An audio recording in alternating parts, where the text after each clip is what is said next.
दुनिया च तैनू जे चैन नहीं लगदा, दुनिया च तैनू जे चैन नहीं लगदा।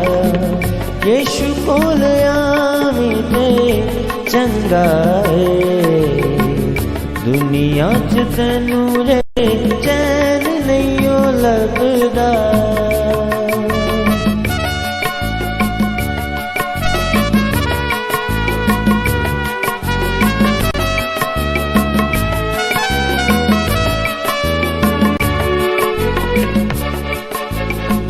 पापा दे हनेरियां च किथे लंघा जाना है, उच्चे नीवें थावां विच खेडे पिया खाना है। पापा दे हनेरियां च किथे लंघा जाना है, उच्चे नीवें थावां विच खेडे पिया खाना है। तेरा जेड़ा पार चुके तैनू नहीं लगदा, तेरा जेड़ा पार चुके तैनू नहीं लगदा। यीशु कोल आवें ते चंगा है, दुनिया च तैनू जे चैन नहीं लगदा।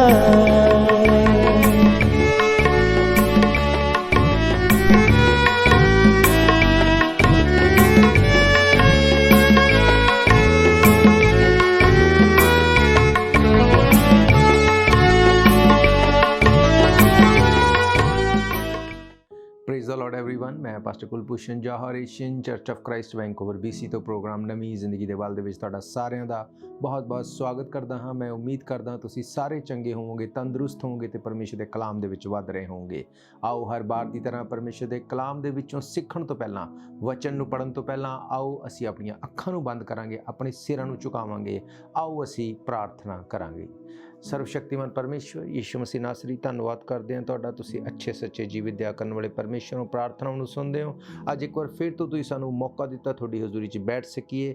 ਖੁਦਾਵੰਦ ਅਸੀਂ ਵਚਨਾਂ 'ਚੋਂ ਸਿੱਖ ਸਕੀਏ। ਹੋਣ ਦਿਓ ਕਿ ਜਦੋਂ ਅੱਜ ਅਸੀਂ ਤੁਹਾਡੇ ਵਚਨ ਪੜ੍ਹੀਏ, ਇਹ ਵਚਨ ਸਾਡੇ ਨਾਲ ਗੱਲ ਕਰਨ, ਹਰੇਕ ਦੀ ਲਾਈਫ ਨੂੰ ਹਰ ਡਿਸਟਰਬੈਂਸ, ਹਰ ਡਿਸਟਰੈਕਸ਼ਨ ਤੋਂ ਆਜ਼ਾਦ ਕਰਨ। ਖੁਦਾਵੰਦ ਇਹ ਵਚਨ ਸਾਰਿਆਂ ਦੀ ਜ਼ਿੰਦਗੀ 'ਚ 100 ਗੁਣਾ ਫਲਾਂ ਨੂੰ ਲੈ ਕੇ ਆਉਣ। ਹਰ ਅੰਧਕਾਰ ਦੀ ਸ਼ਕਤੀ ਜੋ ਤੇਰੇ ਵਚਨਾਂ ਦੇ ਖਿਲਾਫ ਹੈ, ਯੀਸ਼ੂ ਮਸੀਹ ਦੇ ਸਮਰਥੀ ਨਾਮ 'ਚ ਖਤਮ ਹੋਵੇ।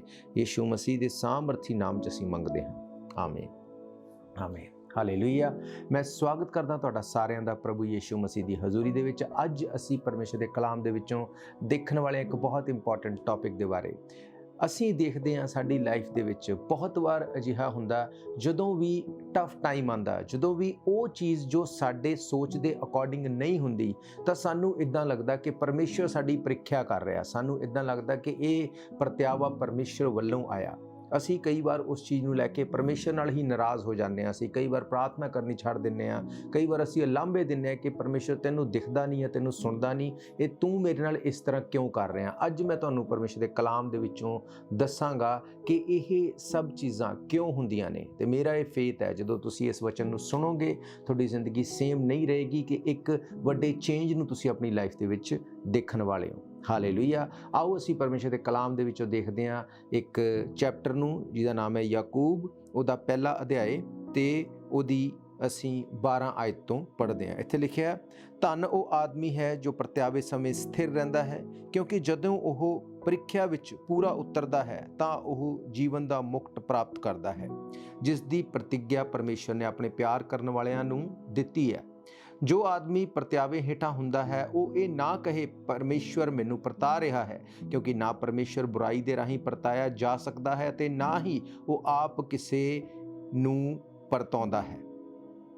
ਸਗੋਂ ਹਰ ਮਨੁੱਖ ਆਪਣੀ ਹੀ ਬੁਰੀ ਇੱਛਾਵਾਂ ਦੇ ਰਾਹੀਂ ਪਰਤਾਇਆ ਜਾਂਦਾ ਹੈ। ਅਸਲ ਵਿੱਚ ਇਹ ਹੀ ਹਨ ਜੋ ਉਸ ਨੂੰ ਭਟਕਾਉਂਦੀਆਂ ਅਤੇ ਮੋਹ ਜਾਲ ਵਿੱਚ ਫਸਾ ਦਿੰਦੀਆਂ ਹਨ। ਹਾਲੇਲੂਇਆ। ਮੇਰੇ ਪਿਆਰਿਓ, ਬਾਈਬਲ ਦੱਸਦੀ ਹੈ ਕਿ ਪਰਮੇਸ਼ਵਰ ਕਿਸੇ ਦੀ ਪ੍ਰੀਖਿਆ ਨਹੀਂ ਕਰਦਾ, ਨਾ ਹੀ ਤਾਂ ਪਰਮੇਸ਼ਵਰ ਕਿਸੇ ਨੂੰ ਪ੍ਰਤਿਆਵੇ 'ਚ ਪਾਉਂਦਾ, ਨਾ ਹੀ ਅਸੀਂ ਪਰਮੇਸ਼ਵਰ ਦੀ ਪ੍ਰੀਖਿਆ ਕਰ ਸਕਦੇ ਹਾਂ। ਹਾਲੇਲੂਇਆ। ਬਹੁਤ ਵਾਰ ਅਸੀਂ ਕਹਿੰਦੇ ਹਾਂ ਕਿ ਜੇ ਤੂੰ ਪਰਮੇਸ਼ਵਰ ਆ ਤੇ ਮੇਰੇ ਲਈ ਅਜਿਹਾ ਕਰ, ਜੇ ਤੂੰ ਪਰਮੇਸ਼ਵਰ ਆ ਤਾਂ ਮੇਰੀ ਲਾਈਫ 'ਚ ਇੱਦਾਂ ਕਿਉਂ। ਮੇਰੇ ਪਿਆਰਿਓ, ਪਰਮੇਸ਼ਵਰ ਤੁਹਾਨੂੰ ਕੁਝ ਵੀ ਸਾਬਤ ਕਰਨ ਵਾਸਤੇ ਇਸ ਚੀਜ਼ ਦਾ ਆਨਸਰ ਕਦੇ ਵੀ ਨਹੀਂ ਕਰਨਗੇ ਕਿ ਮੈਂ ਹੀ ਪਰਮੇਸ਼ਵਰ ਹਾਂ। ਹਾਲੇਲੂਇਆ। ਤੇ ਅਸੀਂ ਇਹ ਸੋਚਦੇ ਹਾਂ ਕਿ ਸਾਡੀ ਪ੍ਰੀਖਿਆ ਹੋ ਰਹੀ ਹੈ। ਬਾਈਬਲ ਦੱਸਦੀ ਹੈ ਕਿ ਪਰਮੇਸ਼ਵਰ ਕਿਸੇ ਦੀ ਪ੍ਰੀਖਿਆ ਨਹੀਂ ਕਰਦਾ, ਪਰ ਮਨੁੱਖ ਆਪਣੀਆਂ ਅਭਿਲਾਸ਼ਾਵਾਂ ਤੋਂ, ਆਪਣੀਆਂ ਇੱਛਾਵਾਂ ਤੋਂ ਉਹ ਫਸ ਕੇ ਪ੍ਰੀਖਿਆ ਦੇ ਵਿੱਚ ਜਾਂਦਾ। ਇਹਦਾ ਮਤਲਬ ਪਰਮੇਸ਼ਵਰ ਕਦੇ ਨਹੀਂ ਚਾਹੁੰਦੇ ਕਿ ਸਾਡੀ ਪ੍ਰੀਖਿਆ ਹੋਵੇ। ਪਰਮੇਸ਼ਵਰ ਕਦੇ ਨਹੀਂ ਚਾਹੁੰਦੇ ਕਿ ਅਸੀਂ ਸਟਰਗਲ 'ਚ ਜਾਈਏ, ਅਸੀਂ ਪ੍ਰਤਿਆਵੇ 'ਚ ਜਾਈਏ, ਪਰ ਸਾਡੀਆਂ ਖੁਦ ਦੀਆਂ ਇੱਛਾਵਾਂ ਕਰਕੇ ਅਸੀਂ ਪ੍ਰੀਖਿਆ ਦੇ ਵਿੱਚ ਆਪਣੇ ਆਪ ਨੂੰ ਪਾ ਲੈਂਦੇ ਹਾਂ। ਹਾਲੇਲੂਇਆ। ਅਸੀਂ ਦੇਖਾਂਗੇ ਪਰਮੇਸ਼ਰ ਦੇ ਕਲਾਮ ਦੇ ਵਿੱਚੋਂ ਇੱਕ ਹੋਰ ਹਿੱਸੇ ਨੂੰ, ਜੋ ਸਾਨੂੰ ਮਿਲਦਾ ਉਤਪਤ ਦੀ ਕਿਤਾਬ ਦੇ ਵਿੱਚ, ਉਹਦੇ ਪਹਿਲੇ ਅਧਿਆਇ ਦੇ ਵਿੱਚ। ਪਰ ਉਸ ਤੋਂ ਪਹਿਲਾਂ ਮੈਂ ਤੁਹਾਨੂੰ ਇੱਕ ਵਾਰ ਫਿਰ ਤੋਂ ਇਹ ਵਰਸ ਤੁਹਾਡੇ ਲਈ ਪੜ੍ਹਨਾ ਚਾਹੁੰਦਾ, ਜਿਹਦੇ ਵਿੱਚ ਇੱਕ ਬਹੁਤ ਭੇਦ ਦੀ ਗੱਲ ਲਿਖੀ ਹੋਈ ਹੈ। ਇੱਥੇ ਲਿਖਿਆ, ਧੰਨ ਉਹ ਆਦਮੀ ਹੈ ਜੋ ਪ੍ਰਤਿਆਵੇ ਸਮੇਂ ਸਥਿਰ ਰਹਿੰਦਾ ਹੈ, ਕਿਉਂਕਿ ਜਦੋਂ ਉਹ ਪ੍ਰੀਖਿਆ ਵਿੱਚ ਪੂਰਾ ਉਤਰਦਾ ਹੈ ਤਾਂ ਉਹ ਜੀਵਨ ਦਾ ਮੁਕਟ ਪਾਉਂਦਾ ਹੈ। ਮੇਰੇ ਪਿਆਰਿਓ, ਪਰਮੇਸ਼ਵਰ ਸਾਨੂੰ ਪ੍ਰਤਾਵੇ 'ਚ ਨਹੀਂ ਪਾਉਂਦਾ, ਪਰ ਜਦੋਂ ਅਸੀਂ ਆਪਣੀਆਂ ਇੱਛਾਵਾਂ 'ਚ ਫਸ ਕੇ ਵੀ ਅਸੀਂ ਉਸ ਪ੍ਰਤਿਆਵੇ 'ਚ ਪਰਮੇਸ਼ਵਰ ਨੂੰ ਨਹੀਂ ਛੱਡਦੇ, ਪਰਮੇਸ਼ਵਰ ਨਾਲ ਬਣੇ ਰਹਿੰਦੇ ਹਾਂ, ਉਹ ਟਾਈਮ ਨਿਕਲ ਜਾਂਦਾ। ਜਦੋਂ ਫਿਰ ਵੀ ਅਸੀਂ ਪਰਮੇਸ਼ਵਰ ਦੇ ਨਾਲ ਪੂਰੇ ਉਤਰਦੇ ਹਾਂ, ਪਰਮੇਸ਼ਵਰ ਤੇ ਦੋਸ਼ ਨਹੀਂ ਲਗਾਉਂਦੇ, ਪਰ ਸਾਨੂੰ ਪਤਾ ਹੁੰਦਾ ਕਿ ਇਹ ਚੀਜ਼ਾਂ ਮੇਰੀ ਲਾਈਫ 'ਚ ਇਸ ਕਰਕੇ ਨੇ ਕਿਉਂਕਿ ਮੈਂ ਗਲਤੀਆਂ ਕੀਤੀਆਂ। ਉਸ ਗਲਤੀਆਂ ਦੇ ਟਾਈਮ 'ਚ ਵੀ ਜਦੋਂ ਅਸੀਂ ਪਰਮੇਸ਼ਵਰ ਦੇ ਨਾਲ ਬਣੇ ਰਹਿੰਦੇ ਹਾਂ, ਉਸ ਟਾਈਮ ਨੂੰ ਕੱਟ ਆਫ ਨਹੀਂ ਕਰਦੇ, ਪਰਮੇਸ਼ਵਰ ਦੇ ਨਾਲ ਬਿਤਾਉਣ ਵਾਲੇ ਵਕਤ ਨੂੰ, ਪਰਮੇਸ਼ਵਰ ਦੀ ਹਜ਼ੂਰੀ 'ਚ ਜਾਣ ਨੂੰ ਅਸੀਂ ਕੱਟ ਆਫ ਨਹੀਂ ਕਰਦੇ, ਫਿਰ ਅਸੀਂ ਉਸ ਪ੍ਰਤਿਆਵੇ ਦੇ ਵਕਤ ਦੇ ਵਿੱਚੋਂ ਜਦੋਂ ਨਿਕਲਦੇ ਹਾਂ, ਇੱਥੇ ਲਿਖਿਆ, ਤਾਂ ਉਹ ਜੀਵਨ ਦਾ ਮੁਕਟ ਪ੍ਰਾਪਤ ਕਰੇਗਾ। ਕੀ ਤੁਸੀਂ ਜਾਣਦੇ ਹੋ ਕਿ ਪਰਮੇਸ਼ਵਰ ਨੇ ਸ਼ੁਰੂ ਤੋਂ ਪਹਿਲਾਂ ਤੋਂ ਇਹ ਚਾਹਿਆ ਕਿ ਅਸੀਂ ਜੀਵਨ ਦਾ ਮੁਕਟ ਲੈ ਲਈਏ। ਪਰਮੇਸ਼ਵਰ ਇਹ ਚਾਹੁੰਦੇ ਸੀ ਕਿ ਅਸੀਂ ਜੀਵਨ ਦਾ ਫਲ ਖਾ ਲਈਏ। ਪਰਮੇਸ਼ਵਰ ਕਦੇ ਵੀ ਇਹ ਨਹੀਂ ਚਾਹੁੰਦੇ ਸੀ ਕਿ ਅਸੀਂ ਜੀਵਨ ਦੇ ਫਲ ਤੋਂ ਵੰਚਿਤ ਰਹਿ ਜਾਈਏ, ਅਸੀਂ ਜੀਵਨ ਦੇ ਮੁਕਟ ਤੋਂ ਵੰਚਿਤ ਰਹਿ ਜਾਈਏ, ਕਿਉਂਕਿ ਬਾਈਬਲ ਦੱਸਦੀ ਆ, ਪੌਲੂਸ ਨੇ ਕਿਹਾ ਕਿ ਤੁਸੀਂ ਆਪਣੀ ਚੰਗੀ ਕੁਸ਼ਤੀ ਲੜੋ ਤਾਂ ਕਿ ਉਹ ਮੁਕਟ ਨੂੰ ਲੈ ਸਕੋ। ਤੁਹਾਨੂੰ ਇਹ ਪਤਾ ਹੋਣਾ ਚਾਹੀਦਾ ਕਿ ਪਰਮੇਸ਼ਵਰ ਸਾਡੀ ਪ੍ਰੀਖਿਆ ਨਹੀਂ ਕਰਦੇ, ਉਹ ਸਾਡੇ ਅੱਗੇ ਚੁਆਇਸ ਰੱਖਦੇ ਨੇ। ਚੁਆਇਸ ਸਾਡੀ ਹੈ। ਜੇ ਅਸੀਂ ਚੰਗੀ ਚੀਜ਼ ਨੂੰ ਚੁਆਇਸ ਕਰਾਂਗੇ, ਅਸੀਂ ਪ੍ਰੀਖਿਆ 'ਚ ਨਹੀਂ ਜਾਵਾਂਗੇ। ਜੇ ਅਸੀਂ ਸਪਿਰਿਚੁਅਲ ਹੋਵਾਂਗੇ, ਅਸੀਂ ਫਾਇਦੇਮੰਦ ਚੀਜ਼ ਵੱਲ ਨਹੀਂ ਜਾਵਾਂਗੇ, ਅਸੀਂ ਪਿਓਰ, ਅਸੀਂ ਅਸਲੀ ਚੀਜ਼ ਵੱਲ ਜਾਵਾਂਗੇ, ਚਾਹੇ ਉਹਦੇ ਵਿੱਚ ਸਾਨੂੰ ਉਸ ਵਕਤ ਫਾਇਦਾ ਦਿਖੇ ਜਾਂ ਨਾ ਦਿਖੇ। ਅੱਜ ਪ੍ਰੋਬਲਮ ਇਹ ਹੈ ਕਿ ਅਸੀਂ ਉਹ ਚੀਜ਼ ਨੂੰ ਚੁਣਦੇ ਹਾਂ ਜਿਹਦੇ ਵਿੱਚ ਸਾਨੂੰ ਖੁਦ ਦਾ ਫਾਇਦਾ ਨਜ਼ਰ ਆਉਂਦਾ। ਸਾਨੂੰ ਲੱਗਦਾ ਕਿ ਇਹ ਕਰਾਂਗੇ ਤਾਂ ਸਾਨੂੰ ਫਾਇਦਾ, ਇਸ ਲਈ ਇਹ ਕਰ ਲਈਏ, ਇਹ ਕਰਾਂਗੇ ਸਾਨੂੰ ਨੁਕਸਾਨ ਹੈ, ਇਸ ਲਈ ਛੱਡ ਦਈਏ। ਇਸੇ ਚੀਜ਼ ਨੂੰ ਅਸੀਂ ਆਪਣੀ ਇੱਛਾ, ਆਪਣੀ ਚੁਆਇਸ ਕਹਿੰਦੇ ਹਾਂ। ਤੇ ਕਈ ਵਾਰ ਸ਼ੈਤਾਨ ਸਾਨੂੰ ਸਾਹਮਣੇ ਉਹ ਦਿਖਾਉਂਦਾ ਜਿਹਦੇ ਪਿੱਛੇ ਫਾਇਦਾ ਨਹੀਂ ਹੁੰਦਾ, ਪਰ ਸਾਨੂੰ ਨਜ਼ਰ ਆਉਂਦਾ ਕਿ ਉਹ ਫਾਇਦੇਮੰਦ ਹੈ। ਹਾਲੇਲੂਇਆ। ਪਰਮੇਸ਼ਵਰ ਦੀ ਇੱਛਾ ਸ਼ੁਰੂ ਤੋਂ ਹੈ ਮੇਰੇ ਪਿਆਰਿਓ ਕਿ ਤੁਸੀਂ ਤੇ ਮੈਂ, ਅਸੀਂ ਜੀਵਨ ਦਾ ਫਲ ਖਾਈਏ, ਅਸੀਂ ਜੀਵਨ ਦਾ ਮੁਕਟ ਲੈ ਲਈਏ। ਪਰ ਫਰਕ ਇੰਨਾ ਕਿ ਪਹਿਲਾਂ ਇਹ ਬਹੁਤ ਈਜ਼ੀ ਸੀ, ਪਹਿਲਾਂ ਇਹ ਬਹੁਤ ਆਸਾਨ ਸੀ, ਪਰ ਹੁਣ ਜਦੋਂ ਚੀਜ਼ਾਂ ਚੇਂਜ ਹੋ ਗਈਆਂ, ਜਦੋਂ ਆਦਮ ਨੇ ਉਸ ਫਲ ਨੂੰ ਚੁਣਿਆ ਜਿਹਦੇ ਲਈ ਪਰਮੇਸ਼ਰ ਨੇ ਮਨਾ ਕੀਤਾ ਸੀ, ਉਸ ਵਕਤ ਨੂੰ ਖੁੰਝਾ ਦਿੱਤਾ, ਉਹ ਪ੍ਰੀਖਿਆ ਦੇ ਵਿੱਚ ਪੂਰਾ ਨਹੀਂ ਉਤਰਿਆ। ਹੁਣ ਇਹ ਚੀਜ਼ਾਂ ਈਜ਼ੀ ਨਹੀਂ ਰਹੀਆਂ, ਹੁਣ ਇਹ ਟਫ ਹੋ ਗਈਆਂ। ਪਰ ਇਹ ਟਫ ਹੈ, ਇਹ ਇੰਪੋਸੀਬਲ ਨਹੀਂ ਹੈ। ਅਸੀਂ ਪਰਮੇਸ਼ਰ ਦੇ ਕਲਾਮ ਦੇ ਵਿੱਚੋਂ ਦੇਖਾਂਗੇ ਕਿ ਅਸੀਂ ਇਹਨਾਂ ਚੀਜ਼ਾਂ ਨੂੰ ਲੈ ਸਕਦੇ ਹਾਂ। ਅੱਜ ਵੀ ਪਰਮੇਸ਼ਰ ਪ੍ਰੀਖਿਆ ਨਹੀਂ ਕਰਦਾ, ਅਸੀਂ ਆਪਣੀ ਇੱਛਾ ਨਾਲ, ਅਸੀਂ ਆਪਣੀ ਮਰਜ਼ੀ ਨਾਲ, ਆਪਣੀ ਚੁਆਇਸ ਨਾਲ ਪ੍ਰੀਖਿਆ ਦੇ ਵਿੱਚ ਜਾਂਦੇ ਹਾਂ। ਫਿਰ ਅਸੀਂ ਪਰਮੇਸ਼ਰ ਨੂੰ ਜੇ ਦੋਸ਼ ਦਈਏ ਕਿ ਤੂੰ ਮੇਰੀ ਪ੍ਰੀਖਿਆ ਕੀਤੀ, ਅਸੀਂ ਇਸ ਤਰ੍ਹਾਂ ਨਹੀਂ ਕਰ ਸਕਦੇ, ਕਿਉਂਕਿ ਪਰਮੇਸ਼ਰ ਨੇ ਚੁਆਇਸ ਦਿੱਤੀ। ਚੁਆਇਸ ਤੋਂ ਬਾਅਦ ਅਸੀਂ ਕੀ ਕੀਤਾ, ਇਹ ਡਿਸਾਈਡ ਕਰੇਗਾ ਕਿ ਕੀ ਅਸੀਂ ਕਰਾਂਗੇ, ਕਿੱਥੇ ਅਸੀਂ ਰਵਾਂਗੇ, ਕੀ ਅਸੀਂ ਲਵਾਂਗੇ। ਹਾਲੇਲੂਇਆ। ਅਸੀਂ ਰੁਕਾਂਗੇ ਇੱਕ ਬ੍ਰੇਕ ਦੇ ਲਈ। ਬ੍ਰੇਕ ਤੋਂ ਬਾਅਦ ਅਸੀਂ ਪਰਮੇਸ਼ਰ ਦੇ ਕਲਾਮ ਦੇ ਵਿੱਚੋਂ ਵੱਡੇ ਭੇਦਾਂ ਨੂੰ ਦੇਖਣ ਵਾਲੇ ਹਾਂ।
ਸਵਾਗਤ ਹੈ ਤੁਹਾਡਾ ਸਾਰਿਆਂ ਦਾ। ਪ੍ਰਭੂ ਯਿਸੂ ਮਸੀਹ ਦੀ ਹਜ਼ੂਰੀ 'ਚ ਅਸੀਂ ਦੇਖ ਰਹੇ ਹਾਂ ਕਿ ਕਿਸ ਤਰ੍ਹਾਂ ਪਰਮੇਸ਼ਰ ਸਾਨੂੰ ਪ੍ਰੀਖਿਆ 'ਚ ਨਹੀਂ ਪਾਉਂਦੇ, ਪਰਮੇਸ਼ਰ ਸਾਨੂੰ ਚੁਆਇਸ ਦਿੰਦੇ ਨੇ। ਅਸੀਂ ਆਪਣੀ ਇੱਛਾ ਦੇ ਨਾਲ ਫਸ ਕੇ ਜਦੋਂ ਪ੍ਰੀਖਿਆ 'ਚ ਪੈ ਜਾਂਦੇ ਹਾਂ, ਫਿਰ ਜਦੋਂ ਅਸੀਂ ਫੇਲ ਹੁੰਦੇ ਹਾਂ, ਫਿਰ ਅਸੀਂ ਇਸ ਚੀਜ਼ ਦਾ ਦੋਸ਼ ਪਰਮੇਸ਼ਰ ਤੇ ਲਗਾਉਂਦੇ ਹਾਂ। ਮੈਂ ਪੜ੍ਹਾਂਗਾ ਤੁਹਾਡੇ ਲਈ ਉਤਪਤ ਦੀ ਕਿਤਾਬ ਦੇ ਵਿੱਚ ਉਹਦਾ 2 ਅਧਿਆਏ, ਉਹਦੀ 9 ਆਇਤ ਨੂੰ ਤੇ 17 ਆਇਤ ਨੂੰ ਮੈਂ ਤੁਹਾਡੇ ਲਈ ਪੜ੍ਹਾਂਗਾ। ਇੱਥੇ ਲਿਖਿਆ, ਉਸ ਨੇ ਹਰ ਤਰ੍ਹਾਂ ਦੇ ਦੇਖਣ ਵਿੱਚ ਸੁੰਦਰ ਰੁੱਖ ਜ਼ਮੀਨ ਉੱਤੇ ਉਗਾਏ, ਯਾਨੀ ਪਰਮੇਸ਼ਵਰ ਨੇ ਹਰ ਤਰ੍ਹਾਂ ਦੇ ਦੇਖਣ ਵਿੱਚ ਸੁੰਦਰ ਰੁੱਖ ਜ਼ਮੀਨ ਤੇ ਉਗਾਏ। ਬਾਗ ਦੇ ਵਿਚਕਾਰ ਪਰਮੇਸ਼ਵਰ ਨੇ 2 ਰੁੱਖ ਲਾਏ, ਇੱਕ ਜੀਵਨ ਦਾ ਤੇ ਦੂਜਾ ਭਲੇ ਤੇ ਬੁਰੇ ਦੀ ਪਛਾਣ ਦਾ ਰੁੱਖ। 15 ਆਇਤ ਤੋਂ ਤੁਹਾਡੇ ਲਈ ਪੜਾਂਗਾ। ਇੱਥੇ ਲਿਖਿਆ, ਪ੍ਰਭੂ ਪਰਮੇਸ਼ਵਰ ਨੇ ਆਦਮੀ ਨੂੰ ਲੈ ਕੇ ਅਦਨ ਦੇ ਬਾਗ ਵਿੱਚ ਰੱਖ ਦਿੱਤਾ ਕਿ ਉਹ ਉਸ ਦੀ ਬਾਗਬਾਨੀ ਤੇ ਰਾਖੀ ਕਰੇ। ਪਰਮੇਸ਼ਵਰ ਨੇ ਉਸ ਨੂੰ ਇਹ ਆਗਿਆ ਦਿੱਤੀ, ਤੂੰ ਬਾਗ ਦੇ ਹਰ ਰੁੱਖ ਦਾ ਫਲ ਖਾ ਸਕਦਾ, ਪਰ ਭਲੇ ਅਤੇ ਬੁਰੇ ਦੀ ਪਛਾਣ ਵਾਲੇ ਰੁੱਖ ਦਾ ਫਲ ਤੂੰ ਨਾ ਖਾਈ, ਕਿਉਂਕਿ ਜਿਸ ਦਿਨ ਤੂੰ ਉਸ ਰੁੱਖ ਦਾ ਫਲ ਖਾਵੇਂਗਾ ਉਸ ਦਿਨ ਤੂੰ ਜ਼ਰੂਰ ਮਰ ਜਾਵੇਂਗਾ। ਹਾਲੇਲੂਇਆ।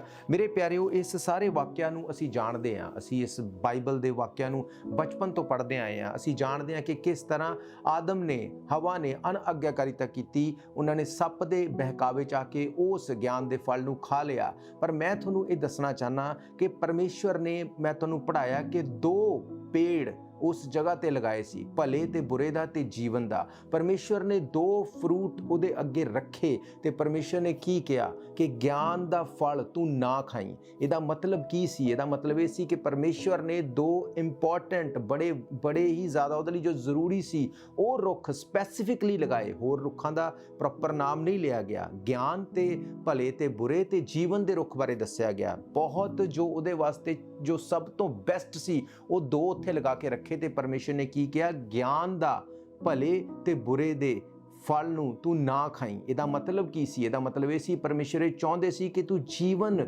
ਦਾ ਜਿਹੜਾ ਰੁੱਖ ਆ ਉਹਦੇ ਫਲ ਨੂੰ ਖਾਈ।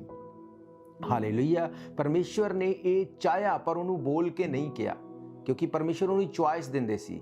ਪਰ ਉਹਨੇ ਕਿਸ ਚੀਜ਼ ਨੂੰ ਚੂਜ਼ ਕੀਤਾ? ਉਹਨੇ ਆਪਣੇ ਗਿਆਨ ਨੂੰ, ਭਲੇ ਤੇ ਬੁਰੇ ਦੇ ਫਲ ਨੂੰ ਖਾਣ ਨੂੰ, ਉਹਨੇ ਚੁਆਇਸ ਨੂੰ ਚੁਣ ਲਿਆ। ਫਿਰ ਪਰਮੇਸ਼ਰ ਨੇ ਆ ਕੇ ਉਹਨੂੰ ਜਦੋਂ ਦੇਖਿਆ, ਪਰਮੇਸ਼ਰ ਦੀ ਆਵਾਜ਼ ਸੁਣ ਕੇ ਆਦਮ ਡਰ ਗਿਆ। ਪਰਮੇਸ਼ਰ ਨੇ ਬੁਲਾਇਆ, ਆਦਮ ਤੂੰ ਕਿੱਥੇ ਆ? ਉਹ ਕਹਿੰਦਾ, ਮੈਂ ਤੇਰੇ ਮੂਹਰੇ ਆਉਣ ਤੋਂ ਡਰ ਗਿਆ ਸੀ। ਮੈਂ ਮੂਹਰੇ ਤਾਂ ਕਰਕੇ ਨਹੀਂ ਆਇਆ ਕਿਉਂਕਿ ਮੈਨੂੰ ਇਹ ਪਤਾ ਲੱਗ ਗਿਆ ਸੀ ਕਿ ਮੈਂ ਨੰਗਾ ਵਾਂ, ਮੈਂ ਕੱਪੜੇ ਨਹੀਂ ਪਾਈ। ਪਰਮੇਸ਼ਰ ਨੇ ਕਿਹਾ, ਤੈਨੂੰ ਕਿਹਨੇ ਕਹਿ ਦਿੱਤਾ ਤੂੰ ਨੰਗਾ? ਪਰਮੇਸ਼ਰ ਗੁੱਸਾ ਹੋਇਆ ਉਹਦੇ ਤੇ, ਕਿਉਂਕਿ ਪਰਮੇਸ਼ਰ ਨੇ ਆਦਮ ਨੂੰ ਬਣਾਉਣ ਤੋਂ ਪਹਿਲਾਂ ਰਿਪੈਂਟੈਂਸ, ਯਾਨੀ ਕਿ ਆਪਣੇ ਮਨ ਨੂੰ ਫਿਰਾਵਦਾ, ਪਾਪਾਂ ਤੋਂ ਤੌਬਾ ਕਰਨਾ ਬਣਾ ਦਿੱਤਾ ਸੀ। ਪਰਮੇਸ਼ਰ ਨੇ ਉਹਨੂੰ ਦੱਸਿਆ ਸੀ ਕਿ ਤੂੰ ਤੌਬਾ ਕਰ ਸਕਦਾ ਜੇ ਗਲਤੀ ਹੋ ਜਾਏ। ਉਹਨੇ ਗਲਤੀ ਹੋਣ ਤੇ ਤੌਬਾ ਨਹੀਂ ਕੀਤੀ, ਪਰ ਜਦੋਂ ਭਲੇ ਤੇ ਬੁਰੇ ਦੇ ਗਿਆਨ ਦੀ ਨੌਲੇਜ ਉਹਨੂੰ ਆ ਗਈ, ਉਹਨੂੰ ਇਹ ਪਤਾ ਲੱਗ ਗਿਆ, ਮੈਂ ਨੰਗਾ, ਮੈਂ ਇਹਦੇ ਅੱਗੇ ਨਹੀਂ ਆਣਾ। ਹਾਲੇਲੂਇਆ। ਹੁਣ ਇਹਦੇ ਵਿੱਚ ਪਰਮੇਸ਼ਰ ਨੇ ਪ੍ਰੀਖਿਆ ਨਹੀਂ ਕੀਤੀ, ਉਹਨੇ ਆਪਣੀ ਇੱਛਾ ਨੂੰ ਉਹਨੇ ਅੱਗੇ ਰੱਖਿਆ ਤੇ ਉਹ ਪ੍ਰੀਖਿਆ 'ਚ ਫਸ ਗਿਆ। ਹੁਣ ਉਹ ਪਰਮੇਸ਼ਰ ਨੂੰ ਗਾਲਾਂ ਨਹੀਂ ਕੱਢ ਸਕਦਾ, ਪਰਮੇਸ਼ਰ ਨੂੰ ਦੋਸ਼ ਨਹੀਂ ਲਗਾ ਸਕਦਾ ਕਿ ਹਾਏ ਕਿਉਂ ਤੂੰ ਮੈਨੂੰ ਇਹ ਫਲ ਨੂੰ ਮੈਨੂੰ ਰੋਕ ਹੀ ਕਿਉਂ ਨਹੀਂ ਦਿੱਤਾ, ਮੈਨੂੰ ਤੂੰ ਇਹਦੇ ਅੱਗੇ ਪਹਿਲਾਂ ਹੀ ਤਲਵਾਰਾਂ ਦੀ ਬਾੜ ਕਿਉਂ ਨਹੀਂ ਲਗਾ ਦਿੱਤੀ। ਹੁਣ ਇਹ ਗੱਲ ਨਹੀਂ ਕਹਿ ਸਕਦਾ, ਉਹਦੀ ਖੁਦ ਦੀ ਇੱਛਾ ਸੀ। ਪਰਮੇਸ਼ਰ ਨੇ ਉਹਨੂੰ ਇਹ ਨਹੀਂ ਕਿਹਾ ਸੀ ਕਿ ਤੂੰ ਭਲੇ ਤੇ ਬੁਰੇ ਦੇ ਫਲ ਦੇ ਨਾਲ ਨਾਲ ਤੂੰ ਜੀਵਨ ਦੇ ਫਲ ਨੂੰ ਵੀ ਨਾ ਖਾਈ। ਉਹਦੀ ਖੁਦ ਦੀ ਚੁਆਇਸ ਸੀ। ਹਾਲੇਲੂਇਆ। ਜਦੋਂ ਅਸੀਂ ਖੁਦ ਦੀ ਚੁਆਇਸ ਨਾਲ ਗਲਤੀ ਕਰਦੇ ਹਾਂ, ਫਿਰ ਅਸੀਂ ਪਰਮੇਸ਼ਰ ਨੂੰ ਦੋਸ਼ ਨਹੀਂ ਲਗਾ ਸਕਦੇ। ਅੱਜ ਬਹੁਤ ਸਾਰੇ ਲੋਕੀ ਅੱਜ ਪ੍ਰਾਰਥਨਾ ਵਾਸਤੇ ਫੋਨ ਕਰਦੇ ਨੇ ਜਾਂ ਮਿਲ ਕੇ ਪ੍ਰਾਰਥਨਾ ਕਰਨ ਲਈ ਕਹਿੰਦੇ ਨੇ ਕਿ ਸਾਡੇ ਲਈ ਪ੍ਰਾਰਥਨਾ ਕਰੋ ਕਿ ਅਸੀਂ ਪ੍ਰਾਰਥਨਾ ਕਰ ਸਕੀਏ, ਸਾਡੇ ਲਈ ਪ੍ਰਾਰਥਨਾ ਕਰੋ ਅਸੀਂ ਪਰਮੇਸ਼ਰ ਦੇ ਭਵਨ 'ਚ ਆ ਸਕੀਏ, ਸਾਡੇ ਲਈ ਪ੍ਰਾਰਥਨਾ ਕਰੋ ਕਿ ਅਸੀਂ ਇਕੱਠੇ ਬੈਠ ਸਕੀਏ, ਪਰਮੇਸ਼ਰ ਦੀ ਨੇੜਤਾ 'ਚ ਆ ਸਕੀਏ। ਮੇਰੇ ਪਿਆਰਿਓ, ਪ੍ਰਾਰਥਨਾ ਕਰਨਾ ਗਲਤ ਨਹੀਂ ਹੈ, ਪਰ ਤੁਹਾਨੂੰ ਇਹ ਗੱਲ ਨੂੰ ਸਮਝਣਾ ਪਏਗਾ ਕਿ ਇਹ ਪ੍ਰਾਰਥਨਾ ਕੰਮ ਨਹੀਂ ਕਰੇਗੀ। ਇਹ ਤੁਹਾਡੀ ਚੁਆਇਸ ਹੈ। ਪਰਮੇਸ਼ਰ ਨੇ ਤੁਹਾਨੂੰ ਚੁਆਇਸ ਦਿੱਤੀ ਕਿ ਤੁਸੀਂ ਸੰਡੇ ਨੂੰ ਪਰਮੇਸ਼ਰ ਦੇ ਘਰ ਦੇ ਵਿੱਚ ਹੋਵੋ ਜਾਂ ਤੁਸੀਂ ਕੰਮ ਕਰ ਲਓ ਜਾਂ ਆਪਣੇ ਘਰੇ ਆਰਾਮ ਕਰ ਲਓ। ਇਹ ਤੁਹਾਨੂੰ ਚੁਆਇਸ ਦਿੱਤੀ ਗਈ ਹੈ। ਇਹਦੇ ਵਿੱਚ ਪਰਮੇਸ਼ਰ ਕੁਝ ਨਹੀਂ ਕਰਨਗੇ। ਜਦੋਂ ਪ੍ਰਾਰਥਨਾ ਦਾ ਟਾਈਮ ਹੈ, ਤੁਹਾਨੂੰ ਪਰਮੇਸ਼ਰ ਨੇ ਚੁਆਇਸ ਦਿੱਤੀ ਕਿ ਤੁਸੀਂ ਪ੍ਰਾਰਥਨਾ ਕਰ ਲਓ ਜਾਂ ਤੁਸੀਂ ਸੈਰ ਸਪਾਟਾ ਕਰ ਲਓ, ਤੁਸੀਂ ਸੋ ਲਓ, ਤੁਸੀਂ ਖਾ ਲਓ ਜਾਂ ਤੁਸੀਂ ਪ੍ਰਾਰਥਨਾ ਕਰ ਲਓ। ਇਹ ਤੁਹਾਨੂੰ ਚੁਆਇਸ ਦਿੱਤੀ ਗਈ ਹੈ। ਜੇ ਪਰਮੇਸ਼ਵਰ ਨੇ ਤੁਹਾਨੂੰ ਕੰਨ ਤੋਂ ਫੜ ਕੇ ਹੀ ਆਪਣੇ ਸਾਰੇ ਕੰਮ ਕਰਵਾਉਣੇ ਹੋਣ ਤਾਂ ਉਹਨੇ ਕਿਸ ਚੀਜ਼ ਦਾ ਨਿਆਂ ਕਰਨਾ? ਉਹ ਕਿਸ ਚੀਜ਼ ਦਾ ਨਿਆਂ ਕਰੇਗਾ? ਉਹਨੇ ਕਿਸੇ ਚੀਜ਼ ਦਾ ਫਿਰ ਨਿਆਂ ਨਹੀਂ ਕਰਨਾ। ਬਹੁਤ ਵਾਰ ਅਸੀਂ ਸੋਚਦੇ ਹਾਂ ਜੋ ਪਰਮੇਸ਼ਵਰ ਨੇ ਕਰਨਾ ਉਹੀ ਹੋਣਾ ਤੇ ਉਹ ਚੰਗਾ ਹੀ ਹੋਣਾ।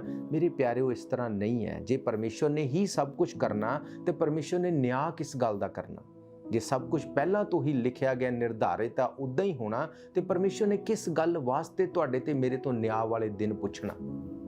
ਹਾਲੇਲੂਇਆ। ਮੇਰੇ ਪਿਆਰਿਓ, ਪਰਮੇਸ਼ਰ ਨੇ ਚੁਆਇਸ ਦਿੱਤੀ ਸੀ ਆਦਮ ਨੂੰ, ਪਰਮੇਸ਼ਰ ਨੇ ਚੁਆਇਸ ਦਿੱਤੀ ਹੈ ਤੁਹਾਨੂੰ ਤੇ ਮੈਨੂੰ। ਪਰਮੇਸ਼ਰ ਨੇ ਇਹ ਨਹੀਂ ਕਹਿਣਾ ਕਿ ਮੈਂ ਤੈਨੂੰ ਕੰਨ ਤੋਂ ਫੜ ਕੇ ਕਰਾਵਾਂਗਾ। ਪਰਮੇਸ਼ਰ ਨੇ ਕਿਹਾ ਤੂੰ ਅੱਗ ਦੇ ਵਿੱਚੋਂ ਹੋ ਕੇ ਚੱਲੇਗਾ, ਮੈਂ ਤੇਰੇ ਨਾਲ ਹਾਂ। ਪਾਣੀ 'ਚੋਂ ਹੋ ਕੇ ਚੱਲੇਗਾ, ਮੈਂ ਤੇਰੇ ਨਾਲ ਹਾਂ। ਨਾ ਅੱਗ ਤੈਨੂੰ ਜਲਾ ਸਕੇਗੀ, ਨਾ ਪਾਣੀ ਤੈਨੂੰ ਡਬੋ ਸਕੇਗਾ। ਮੈਂ ਤੇਰੇ ਨਾਲ ਤਾਂ ਹਾਂ, ਪਰ ਅੱਗ 'ਚੋਂ ਜਾਣਾ ਵੀ ਤੈਨੂੰ ਹੀ ਪਏਗਾ, ਪਾਣੀ 'ਚੋਂ ਲੰਘਣਾ ਵੀ ਤੈਨੂੰ ਹੀ ਪਏਗਾ। ਹਾਲੇਲੂਇਆ। ਮੇਰੇ ਪਿਆਰਿਓ, ਅਸੀਂ ਦੇਖਿਆ ਕਿ ਯਾਕੂਬ ਦੀ ਕਿਤਾਬ ਦੇ ਵਿੱਚ ਲਿਖਿਆ, ਧੰਨ ਉਹ ਆਦਮੀ ਹੈ ਜੋ ਪ੍ਰਤਾਵੇ ਸਮੇਂ ਸਥਿਰ ਰਹਿੰਦਾ ਹੈ। ਜੇ ਤੁਸੀਂ ਗਲਤ ਚੁਆਇਸ ਕਰ ਲਈ, ਫਿਰ ਵੀ ਜੇ ਤੁਸੀਂ ਪਛਤਾ ਕੇ ਪਰਮੇਸ਼ਰ ਵੱਲ ਫਿਰ ਕੇ ਮੁੜ ਕੇ ਆ ਗਏ, ਰਿਪੈਂਟ ਕੀਤਾ, ਪਰਮੇਸ਼ਰ ਦੇ ਅੱਗੇ ਤੌਬਾ ਕੀਤੀ, ਲਿਖਿਆ ਕਿਉਂਕਿ ਜਦੋਂ ਉਹ ਪਰਖਿਆ ਵਿੱਚੋਂ ਪੂਰਾ ਉਤਰਦਾ ਹੈ ਤਾਂ ਉਹ ਜੀਵਨ ਦਾ ਮੁਕਟ ਪ੍ਰਾਪਤ ਕਰਦਾ ਹੈ। ਹਾਲੇਲੂਇਆ। ਮੇਰੇ ਪਿਆਰਿਓ, ਇਹ ਜੀਵਨ ਦਾ ਮੁਕਟ ਕੀ ਹੈ? ਸੰਤ ਪੌਲੁਸ ਕਹਿੰਦਾ, ਜਿੰਨੀਆਂ ਆਤਮਾਵਾਂ ਮੈਂ ਇੱਥੇ ਬਚਾ ਰਿਹਾ, ਕੀ ਇਹੀ ਮੈਨੂੰ ਸਵਰਗ ਦੇ ਵਿੱਚ ਬੀਂਗੇ ਮੁਕਟ ਨਹੀਂ ਮਿਲਣਗੀਆਂ? ਕੀ ਇਹੀ ਮੈਨੂੰ ਮੁਕਟ ਦੇ ਤੌਰ ਤੇ ਸਵਰਗ 'ਚ ਨਹੀਂ ਮਿਲਣਗੀਆਂ? ਇਹਦਾ ਮਤਲਬ ਕੀ? ਇਹਦਾ ਮਤਲਬ ਜੋ ਕੁਝ ਤੁਸੀਂ ਇਸ ਧਰਤੀ ਤੇ ਰਹਿੰਦੇ ਹੋਏ ਪਰਮੇਸ਼ਵਰ ਦੇ ਨਾਮ ਦੇ ਵਿੱਚ ਕਰਦੇ ਹੋ, ਲੋਕਾਂ ਤੱਕ ਸੁਸਮਾਚਾਰ ਨੂੰ ਲੈ ਕੇ ਜਾਂਦੇ ਹੋ, ਆਤਮਾ ਬਚਾਉਂਦੇ ਹੋ, ਜਿੰਨੇ ਲੋਕਾਂ ਨੂੰ ਤੁਸੀਂ ਯੀਸ਼ੂ ਮਸੀਹ ਬਾਰੇ ਦੱਸਦੇ ਹੋ, ਜਦੋਂ ਉਹ ਤੌਬਾ ਕਰਨਗੇ, ਪਾਪਾਂ ਤੋਂ ਬਚਾਏ ਜਾਣਗੇ, ਯੀਸ਼ੂ ਮਸੀਹ ਤੇ ਫੇਥ ਕਰਨਗੇ, ਉਹੀ ਆਤਮਾਵਾਂ ਐਜ਼ ਏ ਮੁਕਟ ਸਵਰਗ 'ਚ ਸਾਡੇ ਲਈ ਰੱਖੀਆਂ ਗਈਆਂ। ਇਹਦਾ ਮਤਲਬ ਪਰਮੇਸ਼ਵਰ ਦੀ ਇੱਛਾ ਹੈ ਕਿ ਤੁਸੀਂ ਜੀਵਨ ਦਾ ਫਲ ਵੀ ਖਾਓ ਤੇ ਤੁਸੀਂ ਉਸ ਮੁਕਟ ਨੂੰ ਵੀ ਲਓ। ਪਰ ਕਿਉਂਕਿ ਸਾਡੀ ਇਹ ਇੱਛਾ ਨਹੀਂ ਕਿ ਅਸੀਂ ਇਹ ਸੁਸਮਾਚਾਰ ਕਿਸੇ ਤੱਕ ਲੈ ਕੇ ਜਾਈਏ, ਅਸੀਂ ਕਿਸੇ ਤੱਕ ਪਰਮੇਸ਼ਵਰ ਪ੍ਰਭੂ ਯੀਸ਼ੂ ਮਸੀਹ ਬਾਰੇ ਦੱਸੀਏ, ਇਸ ਕਰਕੇ ਅਸੀਂ ਉਸ ਮੁਕਟ ਤੋਂ ਵਾਂਝੇ ਹਾਂ।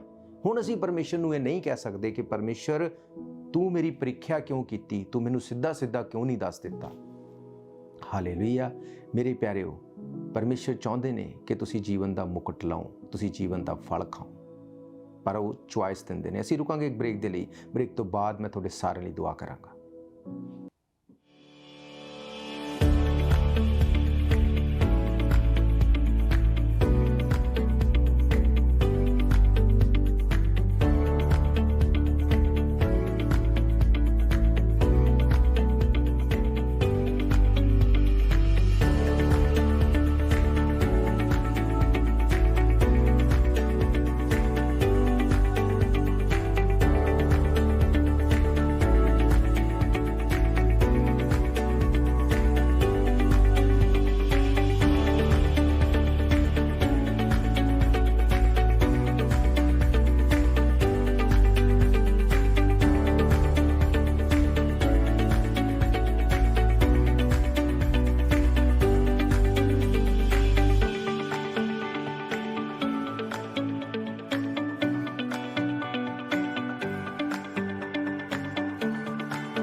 ਸਵਾਗਤ ਹੈ ਤੁਹਾਡਾ ਸਾਰਿਆਂ ਦਾ ਪ੍ਰਭੂ ਯੀਸ਼ੂ ਮਸੀਹ ਦੀ ਹਜ਼ੂਰੀ 'ਚ। ਅਸੀਂ ਦੇਖ ਰਹੇ ਹਾਂ ਪਰਮੇਸ਼ਰ ਦੇ ਕਲਾਮ ਦੇ ਵਿੱਚੋਂ ਕਿ ਪਰਮੇਸ਼ਰ ਕਿਸੇ ਦੀ ਪ੍ਰੀਖਿਆ ਨਹੀਂ ਕਰਦਾ। ਇਨਸਾਨ ਆਪਣੀ ਇੱਛਾ ਨਾਲ, ਆਪਣੀ ਚੁਆਇਸ ਨਾਲ ਪ੍ਰੀਖਿਆ 'ਚ ਜਾਂਦਾ। ਹੁਣ ਅਸੀਂ ਇਹ ਜਾਣ ਲਿਆ ਕਿ ਕਿੱਦਾਂ ਅਸੀਂ ਪ੍ਰੀਖਿਆ 'ਚ ਫਸ ਜਾਂਦੇ ਹਾਂ, ਕਿੱਦਾਂ ਅਸੀਂ ਪਰਮੇਸ਼ਰ ਨੂੰ ਦੇਣ ਵਾਲਾ ਟਾਈਮ, ਪਰਮੇਸ਼ਰ ਨਾਲ ਬੈਠਣ ਵਾਲਾ ਟਾਈਮ ਅਸੀਂ ਵੇਸਟ ਕਰ ਦਿੰਦੇ ਹਾਂ। ਪਰ ਹੁਣ ਮੈਂ ਤੁਹਾਨੂੰ ਦੱਸਾਂਗਾ ਕਿ ਇਸ ਚੀਜ਼ ਤੋਂ ਕਿਸ ਤਰ੍ਹਾਂ ਨਿਕਲਣਾ, ਕਿੱਦਾਂ ਅਸੀਂ ਰਿਕਵਰ ਹੋ ਸਕਦੇ ਹਾਂ, ਕਿਸ ਤਰ੍ਹਾਂ ਅਸੀਂ ਰੀਸਟੋਰ ਹੋ ਸਕਦੇ ਹਾਂ। ਹਾਲੇਲੂਇਆ। ਅਸੀਂ ਪੜਾਂਗੇ ਯਾਕੂਬ ਦੀ ਪੱਤਰੀ ਤੇ ਉਹਦਾ 2 ਅਧਿਆਏ, ਉਹਦੀ 22 ਆਇਤ ਨੂੰ, ਤੇ ਉਸ ਤੋਂ ਬਾਅਦ ਅਸੀਂ 26 ਤੇ 27 ਆਇਤ ਨੂੰ ਪੜਾਂਗੇ। ਇੱਥੇ ਲਿਖਿਆ, ਤੁਸੀਂ ਵਚਨ ਦੇ ਪਾਲਣਾ ਕਰਨ ਵਾਲੇ ਬਣੋ, ਨਾ ਕੇਵਲ ਸੁਣਨ ਵਾਲੇ ਅਤੇ ਆਪਣੇ ਆਪ ਨੂੰ ਧੋਖਾ ਦੇਣ ਵਾਲੇ। ਜੋ ਮਨੁੱਖ ਵਚਨ ਨੂੰ ਕੇਵਲ ਸੁਣਦਾ ਹੀ ਪਰ ਇਸ ਦੀ ਪਾਲਣਾ ਨਹੀਂ ਕਰਦਾ, ਉਹ ਉਸ ਆਦਮੀ ਦੀ ਤਰ੍ਹਾਂ ਹੈ ਜੋ ਸ਼ੀਸ਼ੇ ਵਿੱਚ ਕੇਵਲ ਆਪਣੇ ਆਪ ਨੂੰ ਵੇਖਦਾ ਹੈ। ਅਸੀਂ ਦੇਖਾਂਗੇ 26 ਆਇਤ ਨੂੰ, ਬੇਸ਼ੱਕ ਕੋਈ ਆਦਮੀ ਆਪਣੇ ਆਪ ਨੂੰ ਧਰਮੀ ਸਮਝੇ, ਪਰ ਜੇਕਰ ਉਹ ਆਪਣੇ ਮੂੰਹ ਤੇ ਕਾਬੂ ਨਹੀਂ ਰੱਖ ਸਕਦਾ ਤਾਂ ਉਹ ਆਪਣੇ ਆਪ ਨੂੰ ਧੋਖਾ ਦਿੰਦਾ ਹੈ ਅਤੇ ਉਸ ਦਾ ਧਰਮੀ ਹੋਣਾ ਵੀ ਵਿਅਰਥ ਹੈ। ਪਿਤਾ ਪਰਮੇਸ਼ਰ ਦੀਆਂ ਨਜ਼ਰਾਂ ਵਿੱਚ ਸੁੱਚਾ ਅਤੇ ਸੱਚਾ ਧਰਮ ਇਹ ਹੈ, ਅਨਾਥਾਂ ਅਤੇ ਵਿਧਵਾਵਾਂ ਦੀ ਉਹਨਾਂ ਦੇ ਦੁੱਖ ਵਿੱਚ ਮਦਦ ਕਰਨਾ ਅਤੇ ਆਪਣੇ ਆਪ ਨੂੰ ਸੰਸਾਰ ਦੀ ਬੁਰਾਈ ਤੋਂ ਨਿਸ਼ਕਲੰਕ ਰੱਖਣਾ। ਹਾਲੇਲੂਇਆ।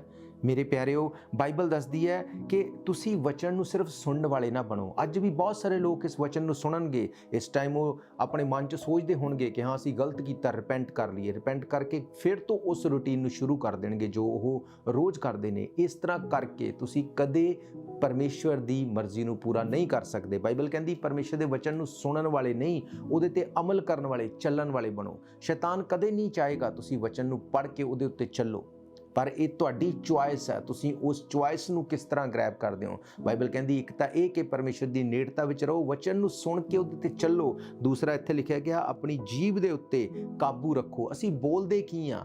ਅਸੀਂ ਹਮੇਸ਼ਾ ਜੇ ਇਹੀ ਬੋਲਣਾ ਕਿ ਮੈਂ ਤਾਂ ਪਾਪੀ ਹਾਂ, ਮੈਂ ਤਾਂ ਪਾਪੀ ਹਾਂ, ਮੈਂ ਕਦੇ ਕੁਝ ਗਲਤ ਮੈਂ ਨਹੀਂ ਕਰ ਸਕਦਾ, ਮੈਂ ਤਾਂ ਹਮੇਸ਼ਾ ਇਸੇ ਤਰ੍ਹਾਂ ਰਵਾਂਗਾ, ਕਿੱਦਾਂ ਪਰਮੇਸ਼ਰ ਤੁਹਾਨੂੰ ਛੁਡਾ ਲੈਣਗੇ? ਬਾਈਬਲ ਕਹਿੰਦੀ ਧਾਰਮਿਕਤਾ ਦੇ ਲਈ ਮਨ ਤੋਂ, ਪਰ ਉਧਾਰ ਲਈ ਮੂੰਹ ਤੋਂ ਅੰਗੀਕਾਰ ਕਰਨਾ ਪਏਗਾ। ਹੁਣ ਉਧਾਰ ਕੀ ਆ? ਉਧਾਰ ਹੈ ਛੁਟਕਾਰਾ, ਸਾਲਵੇਸ਼ਨ, ਤੁਹਾਡੇ ਉਹਨਾਂ ਕੰਮਾਂ ਤੋਂ ਛੁਟਕਾਰਾ, ਤੁਹਾਡੀ ਉਸ ਨੇਚਰ ਤੋਂ ਛੁਟਕਾਰਾ, ਉਸ ਗਲਤ ਚੀਜ਼ ਨੂੰ ਚੁਣ ਲੈਣ ਤੋਂ, ਉਸ ਚੁਆਇਸ ਬਣਾਉਣ ਤੋਂ ਛੁਟਕਾਰਾ।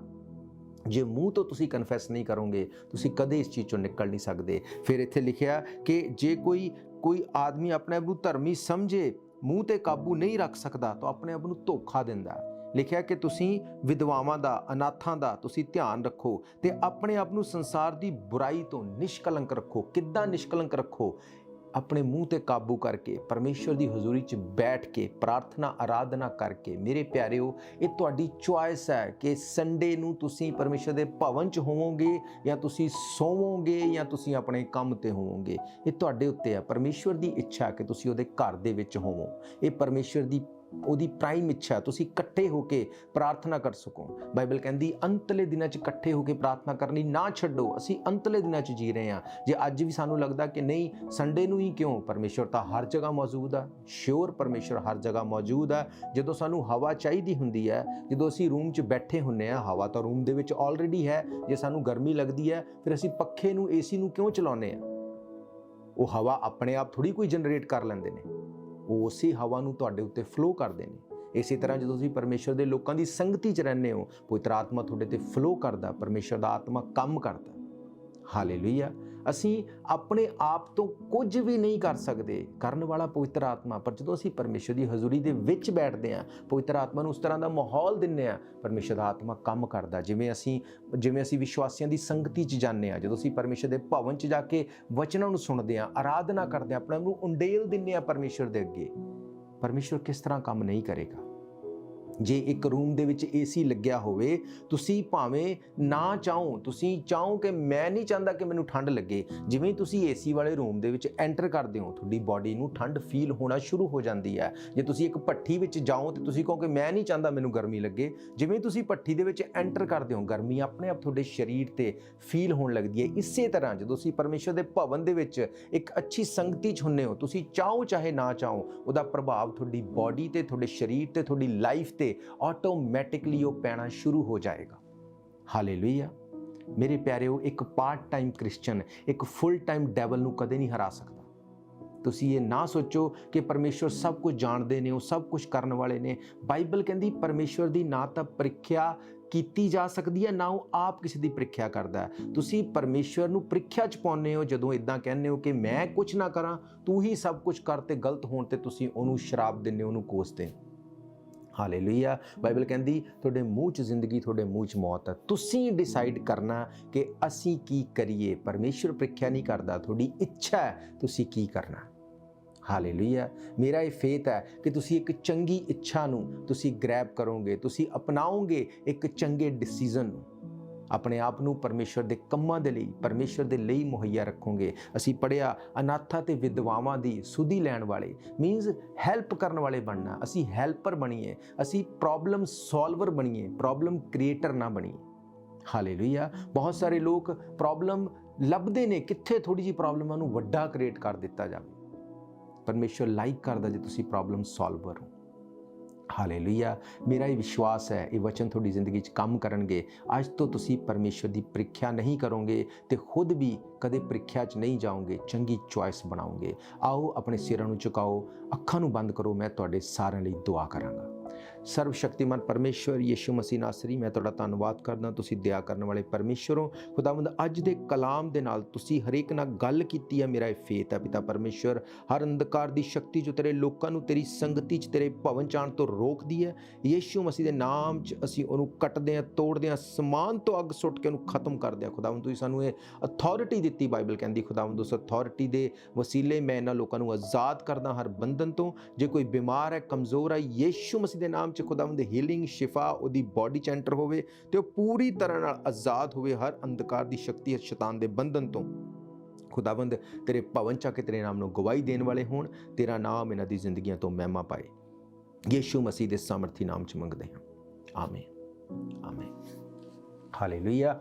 ਮੇਰਾ ਇਹ ਵਿਸ਼ਵਾਸ ਹੈ ਇਹ ਵਚਨ ਤੁਹਾਡੀ ਜ਼ਿੰਦਗੀ 'ਚ ਕੰਮ ਕਰਨਗੇ। ਮੈਂ ਤੁਹਾਨੂੰ ਦੱਸਣਾ ਚਾਹੁੰਦਾ, ਜੇ ਤੁਸੀਂ ਪਰਮੇਸ਼ਰ ਦੇ ਭਵਨ 'ਚ ਆ ਕੇ ਮੀਟਿੰਗ ਨੂੰ ਅਟੈਂਡ ਕਰਨਾ ਚਾਹੁੰਦੇ ਹੋ, ਅਸੀਂ ਹਰ ਇਤਵਾਰ ਪਰਮੇਸ਼ਰ ਦੇ ਭਵਨ ਦੇ ਵਿੱਚ ਮਿਲਦੇ ਹਾਂ। ਐਡਰੈਸ ਤੁਹਾਡੀ ਸਕਰੀਨ ਦੇ ਉੱਤੇ ਦਿੱਤਾ ਗਿਆ, 660 East 51st avenue, Vancouver, BC। ਇਸ ਤੋਂ ਇਲਾਵਾ ਜੇ ਤੁਹਾਡੀ ਕੋਈ ਵੀ ਪ੍ਰੇਅਰ ਰਿਕੁਐਸਟ ਹੈ, ਕੋਈ ਵੀ ਕੁਐਸਚਨ ਹੈ, ਕੋਈ ਵੀ ਡਾਊਟ ਹੈ, ਤੁਸੀਂ ਸਾਨੂੰ ਕਾਲ ਕਰ ਸਕਦੇ ਹੋ। ਨੰਬਰ ਤੁਹਾਡੀ ਸਕਰੀਨ ਤੇ ਦਿੱਤੇ ਗਏ ਨੇ, 7788922250, 6044540101। ਮੇਰਾ ਇਹ ਵਿਸ਼ਵਾਸ ਹੈ ਜਦੋਂ ਤੁਸੀਂ ਪਰਮੇਸ਼ਵਰ ਦੇ ਨਾਲ ਬੈਠਣ ਦੀ ਇਸ ਮਹੱਤਤਾ ਨੂੰ ਸਮਝ ਜਾਓਗੇ, ਚੁਆਇਸ ਨੂੰ ਲੈ ਲਓਗੇ, ਤੁਹਾਡੀ ਜ਼ਿੰਦਗੀ ਸੇਮ ਨਹੀਂ ਰਹੇਗੀ। ਹਾਲੇਲੂਇਆ। ਅਸੀਂ ਫਿਰ ਮਿਲਾਂਗੇ ਪਰਮੇਸ਼ਰ ਦੀ ਹਜ਼ੂਰੀ ਦੇ ਵਿੱਚ। ਤਦ ਤੱਕ ਲਈ ਤੁਹਾਨੂੰ ਸਾਰਿਆਂ ਨੂੰ ਪ੍ਰੇਜ਼ ਦਾ ਲਾਰਡ, ਜੈ ਮਸੀਹ ਦੀ। God bless you. ਦੁਨੀਆ 'ਚ ਤੈਨੂੰ ਜੇ ਚੈਨ ਨਹੀਂ ਲੱਗਦਾ, ਯਿਸੂ ਕੋਲ ਆਵੇਂ ਤੇ ਚੰਗਾ ਏ। ਦੁਨੀਆ 'ਚ ਤੈਨੂੰ